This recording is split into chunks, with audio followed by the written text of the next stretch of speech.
This is another aircraft at this Czech museum.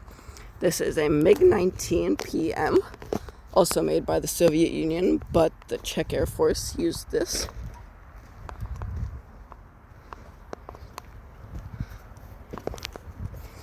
Here's the cockpit. It's always scratched up, mostly here.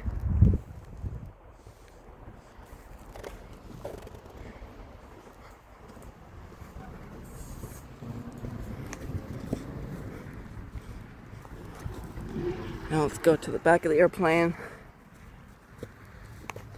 And this aircraft had the dual exhaust, or this one had the two engines. This is a 2-engine fighter, but only has one intake. There's the first one, there's the second one. I hope you like this aircraft. See you in another video.